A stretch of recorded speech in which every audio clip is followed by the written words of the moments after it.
My wife and I have been married for 7 years, and we both have teenage daughters. My wife's daughter has lived with her dad her entire life. My wife is an excellent mother, but when her ex moved across the country, she knew he could provide a better life for their daughter than she could. 2 years later, they moved back to his home country, about 12 or 18 hours away from us by plane. They flew my wife out to visit them a few times a year, and during her summer vacation, they sent her daughter to visit us. When he got a job approximately a half hour from us, we've had her 50/50ths for the past few months. The thing is, we have a 2-bedroom, 1-bath house in a good neighborhood. My daughter has had her own room her entire life and didn't take it well when she had to share. She's tried blocking my stepdaughter from their room, threw her stuff out the window, and tried to make my stepdaughter uncomfortable so she would leave. Last week, my stepdaughter got here, sat on her bed, and almost immediately ran out coughing and covered in a rash. My wife had to use her daughter's EpiPen and called 911 since we didn't have a car at home. At the hospital, my wife and her ex got into a fight, and she was kicked out. Her ex is refusing to allow my stepdaughter into the house, which he can legally do as he has full custody. We have a camera to monitor the dogs, and if the bedroom door is open, you can see into the girl's room. We just moved the camera and hadn't told my daughter yet. We decided to check the cameras and saw my daughter bringing nuts into the room and eating them on my stepdaughter's bed before touching everything my stepdaughter owns. My stepdaughter is deathly allergic to nuts. Nuts are not allowed in the house, but they are allowed in the garage, and you have to scrub your hands before coming back in. My wife was understandably furious when she saw it. She stormed into the girl's room, started screaming at my daughter, and told her to get out of her house.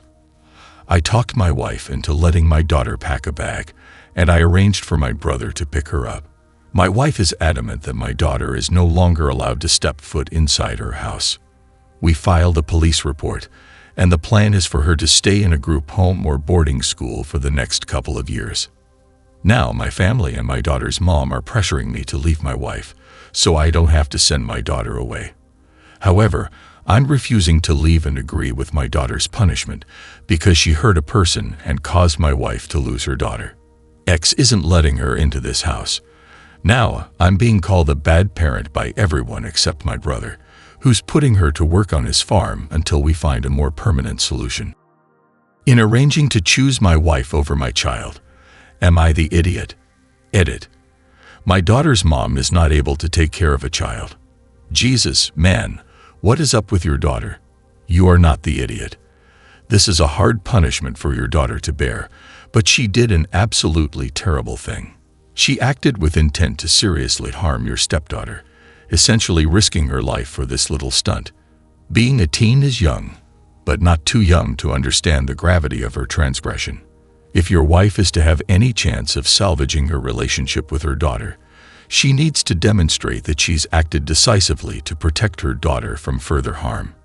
In this situation, if you leave your wife, then your daughter gets at least part of what she wanted to achieve. You're not choosing your wife over your kid. You're choosing to show your kid that her actions have serious consequences. If you leave your wife, then won't this little stunt basically accomplish exactly what she wanted? You might be the idiot, in part, for raising a child who would do this. I don't think this kind of behavior happens in a vacuum. But I fail to see how you're right. Let's make sure you do get your own room here and never have to see your stepdaughter again, just like you wanted, is teaching the kind of life lesson about attempted murder that you wanted to. If my daughter's mom isn't able to take care of a child, then she should 100% shut her mouth. The problem is, the mom doesn't see this as a problem. Instead, she wants her ex-hubby to leave his new wife.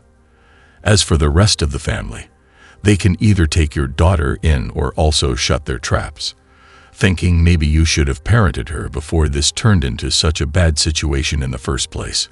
What a mess. I have a tween daughter, Ellie.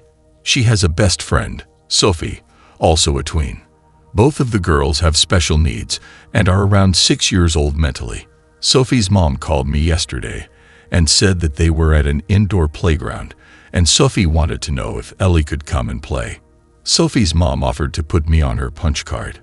She prepays for 10 to 20 visits at a time because it's cheaper, so it would be free for me. So I got Ellie in the car and we met them at the playground. After about an hour of playing, the girls started to get hungry.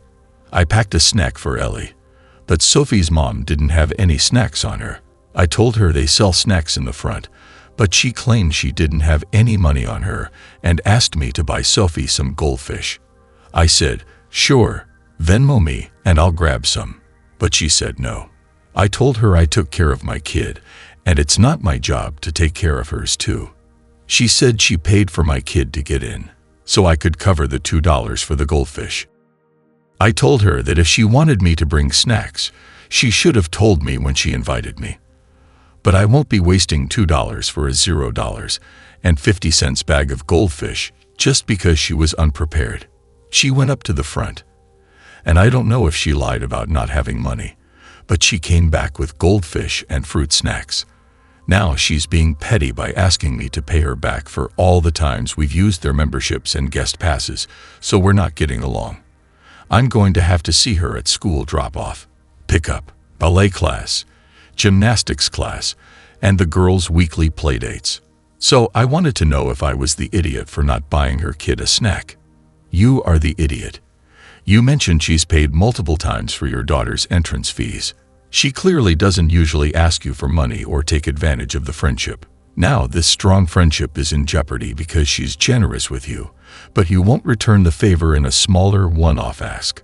You wanted a transactional friendship and are going to get exactly what you asked for. Don't expect free invitations in the future and make sure to budget accordingly. Gym costs are way more than goldfish. Was saving $2 really worth it? In jeopardy. Lol, that friendship is over, lady. The friend's mother basically paid for you and your daughter to get into the play area, and you couldn't afford $2 to buy her a snack and help pay her back for letting you in for free. Silly. You couldn't take $2 to buy a snack. You need to look at your entitlement. Springing a few freaking dollars so a child wouldn't have to go hungry wouldn't have killed you. Don't worry though, you and your daughter won't be receiving any invitations for playdates anytime soon. I disagree. I wouldn't be surprised if the other woman tried to salvage it. The special needs community is much smaller than a typical friendship pool.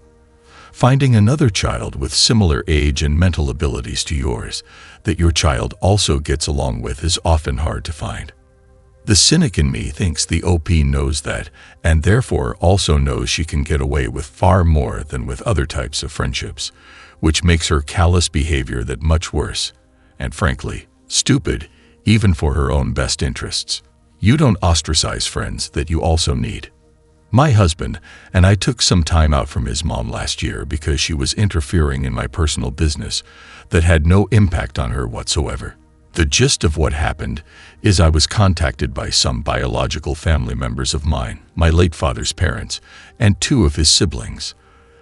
They'd reached out to say they regretted letting me and my younger sister go into foster care when we were 6 and 2 after our parents died. My sister passed away soon after, and then I was left totally alone with no family. So having these people reach out now that I'm 29 and haven't seen them in over 2 decades, it annoyed me. The reason for them not taking me is that I was my father's affair baby. He was married with kids when he and my mom started an affair, and his marriage to his ex-wife only came to an end when my mom was 6 months pregnant with me. The fallout meant my father was hated, understandably, but so were I and my sister when she was born. I have very vague memories of his older children, and none of them are pleasant. My father's parents and siblings all sided with his ex-wife and the children. Once my parents died, they decided foster care was the only place for us, since we had nobody on our maternal side. My mother was a foster kid herself.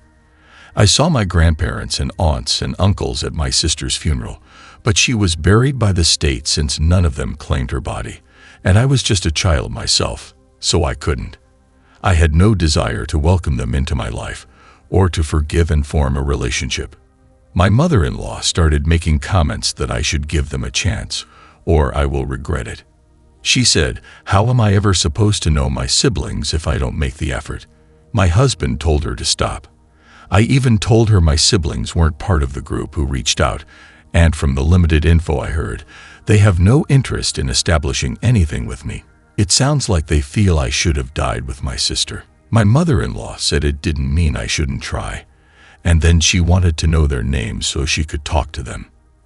After her not letting up, despite my husband telling her multiple times, we decided to take that break from her. Then, a little over a week ago, she showed up and told me she found them on Facebook and was waiting for them to accept a message so she could talk to them and fix things for me. I lost my temper and told her to stay out of things that don't concern her. She told me not to curse and that she was trying to help. My husband was furious with his mom when he got home. They argued, and then his brother got involved, basically saying I should have just shut the door in her face and let my husband deal with her, like I was mean to her. So now, I'm wondering if he's right, and I was wrong to engage and say what I did. Am I the idiot? I can't stress this enough. Not the idiot. She kept meddling in your business and doing things against your will, which she has no right to do. You're absolutely right to want no contact with your biological family after what they did to you and your sister. I'm very sorry for what happened to you, and your mother-in-law needs to learn to respect people's boundaries. You're absolutely right. I'm horrified that they did this to two innocent children. Hubby's brother is a flying monkey. Don't be mean to my mommy, my foot. They've been raised by someone with no boundaries, and now he's showing he can't stay out of things that aren't his business either. She wants a lifetime drama with a happy reunion, and she wants to be the fairy godmother-in-law who orchestrated it. It's self-serving and despicable. Your mother-in-law crossed a boundary and clearly doesn't respect your wishes. Not knowing the relationship you have with your mother-in-law, she seems to be having the boomer thought of blood is thicker than water, and that family members can't be toxic and cut out of one's life. That way, this woman would never see me again if it were me. I live with my girlfriend. I've noticed she's started making plans for us, but doesn't ask me. She'll just make plans and expect me to be fine with doing them. Last week, we were talking about this weekend, and I said how nice it was to just have a weekend off, doing nothing and just relaxing at home. She said, "Oh, I'd planned for us to go to a cafe in town." I asked why she didn't even ask me if I wanted to do it, and she just said she'd assumed I'd be fine with it. One evening last week, she just brought up in conversation that she'd been looking at holidays for February for us to go away for a week and had found a nice place to go.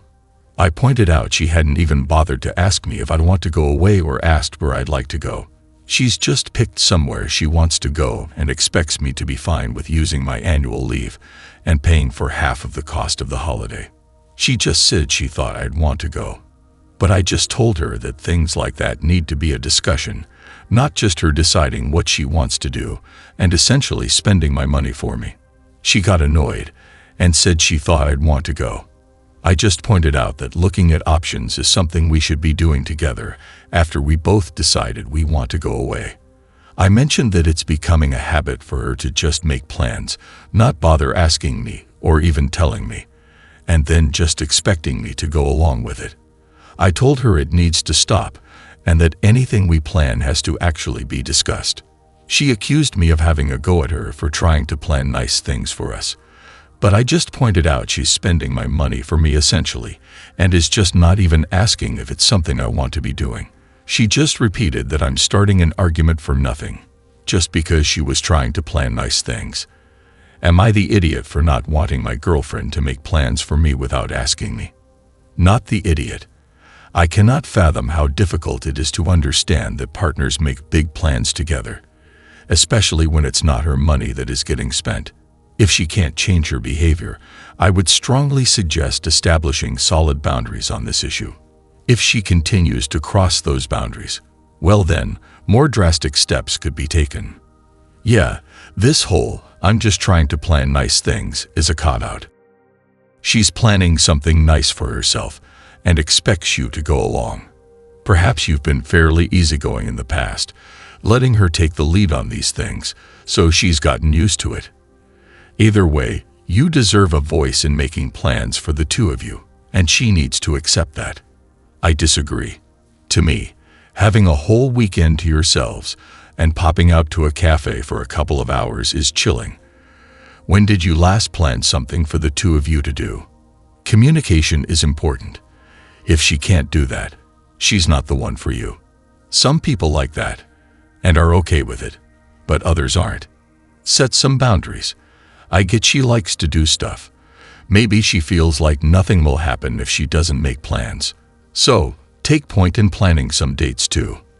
I'm a grandparent of two. They're both twins. The two kids do not get along. The youngest is autistic and will have a meltdown at the drop of a hat. I've had argument after argument with my son over the youngest. It came to a head when we got into an argument about me putting my granddaughter in timeout. I do timeout for how old they are, and if they leave the timeout chair, the time restarts. It took the youngest almost an hour to get through a timeout. This resulted in a huge argument where I can't punish her anymore. Personally, I don't see them parenting her and let her meltdown happen. She's in the normal classes at school. She can understand things. It just might take longer. The main issue: my oldest grandkid was ranting about their sibling, and I offered them to go on a small day trip. I contacted the parents that I want to do this with my oldest. They were mad when I didn't want to take the youngest, but I also made it clear it was bonding time with the oldest. We had a great time, and I bought him a few things like a new hoodie and some candy. I got into another argument since they're upset that I bought him stuff, and the youngest has been sad since that I won't take her out. Am I the idiot? Edit. I put her in timeout, and my son and daughter-in-law flipped when I explained it. I apparently was too cruel. It was a timeout. All she did was sit in a chair. She got upset that dinner wasn't what she wanted, so she started to throw her food, and then threw anything she could grab. I stopped that real quick. Not the idiot. Having autism is not an excuse for misbehaving. It often simply means that more work may be involved to reach societal norms. If the younger one is in normal classes at school, that says a lot to me. Spending individual time with each child makes a lot of sense, since the parents have placed limits on how you manage the second child. It also makes sense that you don't spend as much time with that child. Unfortunately, the older child is probably often set aside because of the meltdowns the younger child has, so you spending time with the older child is especially good, so that your older grandchild gets some me first time. I suspect that in such an environment, some of her meltdowns are legit, but others are tantrums because she's not getting her way. Bop, you're the grandparent, not the parent, and if you cannot manage an autistic child, that is not your fault nor your responsibility. Often, the siblings of the autistic child are held back and limited because your brother or sister can't do this or can't go. So the fact that you're stepping up to give your older grandchild a break is nice. You are the idiot. Your method of doing timeout clearly doesn't work as discipline for your autistic grandchild, but you insist on using it anyway because it's what you do. That makes you an idiot. Please read about autism and masking. A child may be able to do something at school, but not be able to do the same thing at home because they've used themselves up masking throughout the school day and have nothing left. Also, if you have one-on-one time with the oldest, you need to also do that with the youngest. Right now, you're only making her feel like a monster. This is so cruel of you. Figure it out. You're the damn adult here. Act like one.